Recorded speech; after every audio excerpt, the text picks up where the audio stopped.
PAPFAC 2022 का interview most probably जुलाई में होना है। इट इज एक्सपेक्टेड परहैप्स 3 जुलाई, या जो भी आपका कमिंग डेज में मे बी क्लियर हो जाएगा। हो सकता है आज इवनिंग तक भी क्लियर हो जाए, या फिर आपका मंडे ट्यूसडे तक चीजें क्लियर होने की संभावना है। Every time, obviously, everyone is knowing some students will get success and more will get failure. हमेशा जो सक्सेस प्राप्त करते हैं, फेलियर की संख्या उससे ज्यादा हो। लेकिन वंस आप इंटरव्यू राउंड में पूछते हो, वंस यू आर अलाउड और you completed all the previous steps and you are allowed for interview, then your chances of success is more. अब हम मान के चलो ये ऐसा लें कि 600 के आसपास कैंडिडेट्स हैं सपोज 22 में, और आपके यदि 253 सीट्स हैं, तो ऑन एन एवरेज आपकी जो हम यदि प्रोबेबिलिटी का सिंपल फॉर्मूला लें तो ऑलमोस्ट आपके 40% चांसेस हैं सक्सेस के। लेकिन जीवन में प्रोबेबिलिटी ऐसे नहीं वर्क करता है, इधर आप सक्सेस होते हो या फेलियर होते हो। वो जो एक ज्योग्राफी में शायद आपने पूछा देखा होगा ना कि सो एवरेज, बहुत सारी चीजों को हम लेते हैं, जैसे बोलते हैं ना कि इंडिया का जो एवरेज हाइट मीन से लेवल से क्या है, तो ऐसे ही ज्योग्राफी में जो एक स्टोरी के फॉर्म में समझाता है कि एक आदमी मैथमेटिशियन होता है, वो जाने लगता है नदी को पार करने, तो नदी का एवरेज गहराई मापता है और अपने बच्चे की एवरेज हाइट को देखता है। तो देखता है कि जो हमारा बच्चा है उसका एवरेज हाइट मीन्स सॉरी उसका हाइट जो है नदी के रिवर के एवरेज हाइट से ऊपर है, लेकिन फिर भी बच्चा डूब जाता है। तो वो बोलता है लेखा जोखा था ही तो बच्चा डूबा का है। तो जीवन में एवरेज उस ढंग से नहीं चलती है, प्रोबेबिलिटी उस ढंग से नहीं वर्क करती। इधर आप 100% होते हो या नहीं होते। लेकिन before you get success there are probability you have to apply, और वो प्रोबेबिलिटी अप्लाई जब करते हो उसके अनुसार आपको वर्क करना चाहिए। तो there are so many things I am discussing time and again things I'm discussing every batches, new candidates come, new candidates are attached, new candidates interview में अपेयर होते हैं। सो एवरी टाइम चीज़ों को करना पड़ता है, बताना पड़ता है।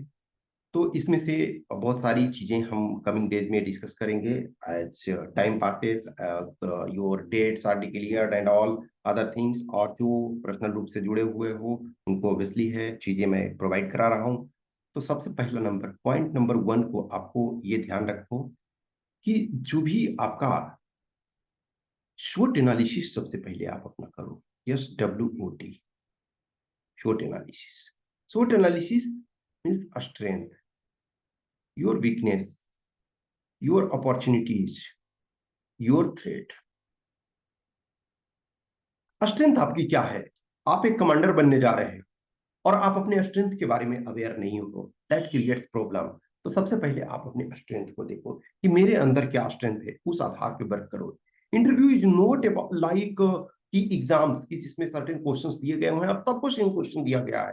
तो रिटन पार्ट में आप चाहे पेपर 1 लिखो, पेपर 2 लिखो, ऑब्वियसली पेपर 1 में आपका डिफरेंट 4 कोड रहता है, क्वेश्चन बुकलेट सीरीज होता है ABCD, लेकिन सारे क्वेश्चन सेम होते हैं, ऑर्डर डिफरेंट, ए में कुछ अलग है, बी में अलग है सीरीज, क्योंकि वो ऑब्जेक्टिव MCQ सोल्व करना पड़ता है। और ऐसा इस ढंग से बिठाते हैं कि जो साथ में है सेम सीरीज वाला नहीं बैठे, ऑब्वियसली क्वेश्चन आपके पास सेम है।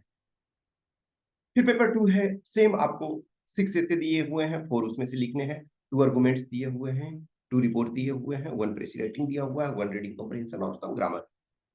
तो जो नॉर्मल जो रिटन एग्जामिनेशन है उसमें आपके सबके सेम क्वेश्चन होते हैं, लेकिन इंटरव्यू में आपके हर कैंडिडेट्स के डिफरेंट क्वेश्चन होते हैं।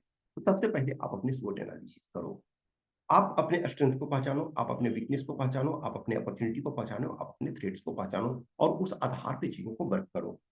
स्ट्रेंथ जो होना चाहिए, वीकनेस जो होना चाहिए, अपॉर्चुनिटी और थ्रेट जो भी आप बताते हो, वो आपके DAF के अनुसार होना चाहिए। दैट इज द रीजन कि आई stress more and more on individual guidance, because it is not all will not be treated equally, आप इंटरव्यू में देख रहे हो ना कि सारे के सारे कैंडिडेट एटलीस्ट उस स्टैंडर्ड में हैं, और एज लो एज 45 मार्क्स हमने देखा इंटरव्यू में 21 वाले में अभी। तो 2021 में हमने एज लो एज 120 ये 45 marks and as high as 120 marks. अब इसमें से आप डिफरेंस करोगे तो आपके कितने हो रहे हैं? 75 मार्क्स के डिफरेंस हो रहे हैं।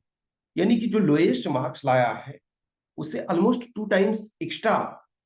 तो आपके मीन्स ये कर सकते हो कि मोर देन 1.5 टाइम एक्स्ट्रा जो पेपर ये जो हाईएस्ट हैं वो इट कैन मेक यू और ब्रेक यू। अब ये ध्यान रखो कि हम अपने लिए ना तो एक्सट्रीम ले सकते हैं, हाँ, अब लेकिन नॉर्मल बहुत सारे कैंडिडेट्स हैं, एवरेज कैंडिडेट्स हैं। इस बार जो भी मैं जिन कैंडिडेट्स को गाइड किया हूँ उसमें एवरेज भी हैं, उनके 100+ आए हैं, और बहुत सारे हैं सो 90 से 100 वाले में बहुत सारे हैं। ओके, तो ये आप कभी नहीं टॉलरेट कर सकते हो। 60 भी टॉलरेट नहीं कर सकते हो, 70 भी टॉलरेट नहीं कर सकते हो, 90 से बिलो आप टॉलरेट कर ही नहीं सकते हो। इस बार फर्स्ट टाइम है जो भी 21 में गर्ल्स को भी बहुत कम मार्क्स दिए गए हैं। तो पॉइंट नंबर 1 में है आप अपनी SWOT एनालिसिस सबसे पहले करो। स्ट्रेंथ को पहचानो, वीकनेस को पहचानो, अपॉर्चुनिटी को पहचानो और थ्रेट को पहचानो। फिर आगे जो पॉइंट नंबर 2 3 ये होगा वो हम डिस्कस करेंगे। तो ये SWOT एनालिसिस को सबसे पहले करो, और वो आपका जो होना चाहिए वो DAF के अनुसार होना चाहिए।